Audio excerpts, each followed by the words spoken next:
میرے لیے تو اتنا کافی ہے کہ محبوب وہ جو تیرے قدموں سے کبھی گرد لگتی تھی مدینے کی، اگر میں وہاں تک چلا جاؤں تو میری تو معراج ہو گئی، میرا تو معاملہ حل ہو گیا، میں یہاں تک آ گیا تو ختم ہو گئی بات۔ تھوڑا سفر کریں۔ ایک تو یہ دیکھیں آپ کہ آپ کتنے بھی بڑے ہیں، کتنے بھی عظیم ہیں، کتنے بھی لائق ہیں، کتنے بھی نیک ہیں۔ میرے عزیز دوستو، زندگی میں انسان کوئی بھی ارادہ کرتا ہے، کوئی بھی پروگرام بناتا ہے تو وہ چاہتا ہے کہ میرے ارادے، میرے پروگرام اور میں نے جو نیتیں کی ہیں وہ منزل مقصود تک پہنچ جائیں۔ ارادہ ہر انسان رکھتا ہے، ضروری نہیں ہے کہ سب کی منزل بھی میسر آئے، کچھ لوگوں کا مقدر رستہ بھی ہوتا ہے، کچھ لوگوں کا نصیبہ، کچھ دیر کا سفر بھی ہوتا ہے۔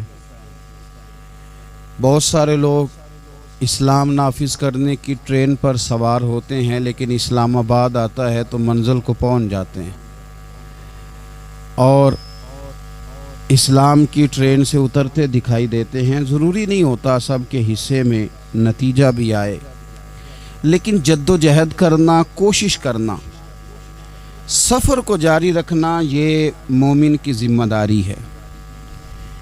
میں یہ دیکھ رہا ہوں کہ آج کل تیزی کے ساتھ ہماری ملت کے جوان تھوڑے سفر کے بعد تھکنے لگیں، تھوڑا رستہ طے کرنے کے بعد مایوس گفتگو کرنے لگیں۔ اللہ تبارک و تعالی نے انسان کی اور بالخصوص بندہ مومن کی تربیت کرتے ہوئے کہا ہے کہ یا ایھا الذین آمنوا اصبروا، اے ایمان والو صبر کرو، وصابروا اور ڈٹے رہو، ورابطوا اور کمر بستہ رہو، جد و جہد کرتے رہو، واتقوا اللہ اور اللہ سے ڈرو، لعلکم تفلحون تاکہ تم فلاح پا جاؤ۔ صبر کرو، ڈٹے رہو اور جد و جہد جاری رکھو، ورابطوا کمر بستہ رہو، بڑھتے رہو۔ میدان کربلا کے اندر دو چیزیں جو سب سے زیادہ نمایاں ہیں اور جو سب سے زیادہ واضح ہیں، جو بڑی نکھری ہوئی ہمیں دکھائی دیتی ہیں، اور وہی دو چیزیں ہیں جس کی آج ہمارے اندر تیزی سے کمی ہوتی جا رہی۔ بڑے یہ شکایت کرتے ہیں کہ آپ نوجوانوں کو سمجھائیں، ان کو جلدی کاہے کہ یہ حالات ٹھیک ہو جائیں گے۔ بعض جگہوں پہ چھوٹے یہ کہتے ہیں کہ ابا جی سے اور دادا جی سے آپ یہ کہیں کہ کام اپنے وقت پہ ہونا ہے، جلد باز نہ ہوا کریں۔ میدان کربلا نے انہی دو چیزوں کا ہمیں سبق دیا ہے۔ وہ چیزیں کیا ہیں؟ ایک صبر، ایک استقامت۔ علماء نے لکھی ہے، جس طرح دریا کے دو کنارے ہوتے ہیں نا، اگر وہ دو کنارے دریا کے موجود رہیں تو وہ دریا اپنے مقام پہ جا کے کھیت کو پانی دیتا ہے، کھلیان کو پانی دیتا ہے، سبزیاں اگتی ہیں، درخت اگتے ہیں، زمین بنجر ہو تو اس کی آبیاری ہوتی ہے۔ اگر وہ دو اس کے بند سائیڈوں پہ قائم رہیں، لیکن اگر وہ بند درمیان سے نکال دیے جائیں تو وہی دریا تباہی مچا دیتا ہے، سیلاب آ جاتا ہے۔ انسان کی زندگی میں صبر اور استقامت دو بند ہوتے ہیں میرے بھائی، یاد رکھنا۔ اگر آپ کے اندر صبر اور استقامت ہے تو آپ کی خواہشات کنٹرول میں رہتی ہیں، اور اگر یہ صبر اور استقامت آپ سے چھوٹ جاتا ہے، بڑا کچھ لوگ کہیں گے، بڑی باتیں کریں گے، بڑا کچھ سنایا جائے گا، اپنے بیگانے کئی رستوں پر کئی جملے کسیں گے، اگر یہ دونوں بند ٹوٹ گئے تو آپ کی خواہشات بے لگام ہو جائیں گی، وہ آپ سے وہ کام کرائیں گی جو آپ نے خواب میں بھی نہیں سوچا ہوگا۔ صبر اور استقامت، میں پڑھ رہا تھا، علماء نے لکھا ہے کہ قرآن پاک میں اللہ نے 90 کے قریب، تقریباً 90 مرتبہ صبر کا ذکر کیا، اور حدیث پاک میں میرے رسول پاک نے تقریباً 900 مرتبہ صبر کی تلقین فرمائی ہے۔ قرآن مجید تو کسی بات کو اشارتاً کر دے تو وہ کافی ہے، لیکن جگہ جگہ قرآن مجید نے کہا، جگہ جگہ کہا، یا ایھا الذین آمنوا اصبروا وصابروا ورابطوا، ایمان والو صبر کرو، ڈٹے رہو، کمر بستہ رہو، واتقوا اللہ، اللہ سے ڈرو، لعلکم تفلحون، اس امید پر کہ تم فلاح پا جاؤ۔ اپنی زندگی تھوڑی سی حوصلے والی گزاریں. آپ کسی کی محبت میں کوئی جملہ کہے تو اسے بھی ذرا سہنا سیکھیں, اور کسی اپنے کے خلاف جب کوئی بندہ بات کرے تو اسے بھی سہنا سیکھیں. جس طرح تعریف آپ کو میٹھی لگتی ہے نا, اسی طرح جب تنقید بھی میٹھی لگنے لگے نا, جو نظریے کے لوگ ہوتے ہیں انہیں تنقید اور تعمیر سے فرق نہیں پڑتا, کیونکہ وہ ان کا اپنا ایک ویژن ہوتا ہے, ان کی اپنی ایک سوچ ہوتی ہے, وہ اپنے نظریے پر چل رہے ہوتے ہیں, انہیں زیادہ پریشانی نہیں ہوتی. انہیں دکھ بھی اتنی تکلیف نہیں دیتے, جتنا مزہ سکھ دیتے ہیں اتنا ہی مزہ دکھ دیتے ہیں, کیونکہ ان کا ایک ویژن ہے. قرآن مجید کا ایک دوسرا مقام ہے, سورہ لقمان ہے. حضرت لقمان اپنے بیٹے کو نصیحت کرتے ہیں تو کہتے ہیں یا بنیا, اے میرے بیٹے, اقیم الصلاۃ وامر بالمعروف.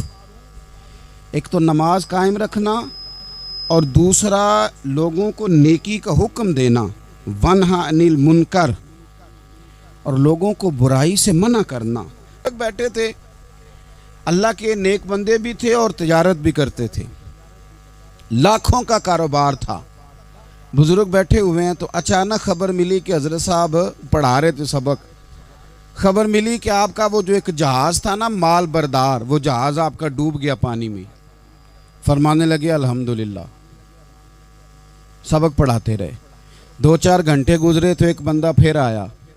اس نے آ کے کہا حضور مبارک ہو, وہ جو جہاز ڈوبنے والی خبر تھی وہ غلط تھی, وہ جہاز آپ کا بالکل ٹھیک ٹھاک ہے, لاکھوں روپے بچ گئے. فرمانے لگے الحمدللہ.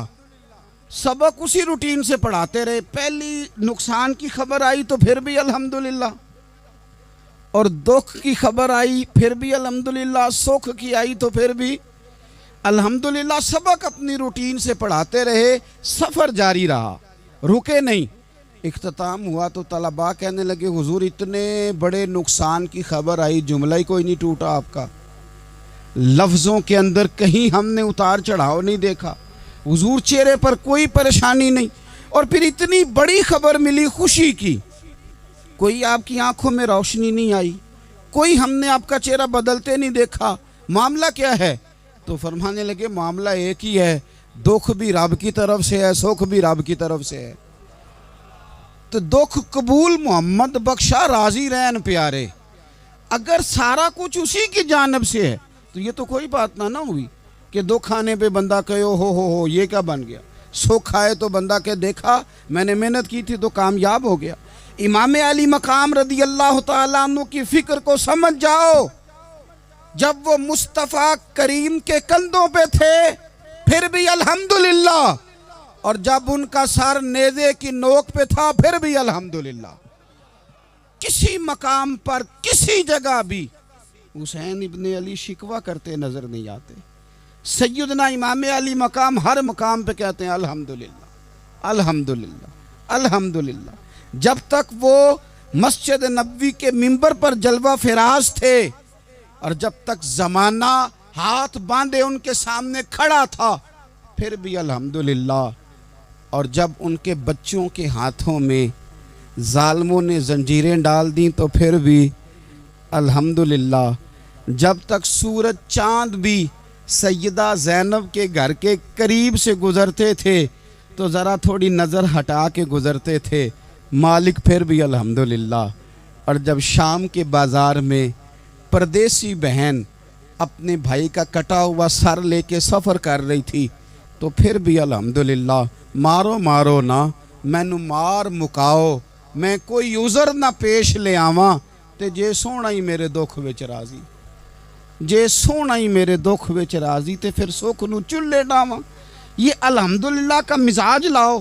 یہ روز جو گھر میں لڑائی کرنا, روز اختلاف رائے کی بات کرنا, روز کبھی کسی کی غیبت کرنا, کبھی کسی کی کرنا, کبھی کسی چوک میں بیٹھ کے شکوہ کرنا, کبھی کسی چوک میں بیٹھ کے شکوہ کرنا, کبھی کہنا کہ فلاں جگہ میں ناکام ہو گیا فلاں کی وجہ سے ہو گیا. یہ کوئی شیوا ہے مسلمانی کا؟ مسلمان ہر حال میں اللہ کی تسبیح پڑھتا ہے, مسلمان ہر حال میں اپنے رب کو یاد کرتا ہے. وہ کہتا ہے بہار ہو کے خزاں لا الہ الا اللہ, خودی کا سر نہاں لا الہ الا اللہ، خودی کا تیغ فساں لا الہ الا اللہ۔ اور اگرچہ بت ہیں جماعت کی آستینوں میں، اگرچہ بت ہیں جماعت کی آستینوں میں، پر میری مجبوری ہے نا، مجھے ہے حکم اذاں لا الہ الا اللہ۔ اپنی ڈیوٹی کرتا ہے وہ اپنے کام لگا رہتا ہے۔ آپ کبھی پلٹ کر میرے رسول پاک صلی اللہ تعالی علیہ وسلم کی خوبصورت زندگی کو دیکھیں نا، خوبصورت زندگی کو۔ میں کیا کروں، ہمارے مزاجوں میں باتیں ایسی آتی جا رہی ہیں، ہم انتظار کرنے کو تیار ہی نہیں۔ ابھی محنت کیا تو شام کو رزلٹ آنا چاہیے۔ جو پوری 5 دن نماز پڑھ لیتا ہے وہ کہتا ہے ابھی میں ولی نہیں بنا، اتنے دن ہو گئے نماز پڑھتے۔ جو پورا 40 دن پراپر طریقے سے درود پاک پڑھ لیتا ہے وہ کہتا ہے دیکھو مجھے ابھی تک زیارت ہی نہیں ہوئی نبی پاک صلی اللہ علیہ وسلم۔ جو ابھی کل آیا ہے اور کل ابھی اس شخص نے آ کر کے شروع کیا ہے سلسلہ، تو کہتا اوہو میرا معرفت والوں میں نام کب آئے گا۔ وہ بھائی لوگوں کی زندگیاں گزر گئی، لوگوں کے احوال گزر گئے۔ میں بیٹھا تھا بزرگوں کی خدمت میں، تو ایک شخص نے آ کے کہا حضور میں آپ کے لیے سلام لایا ہوں فلاں عظیم ہستی کا۔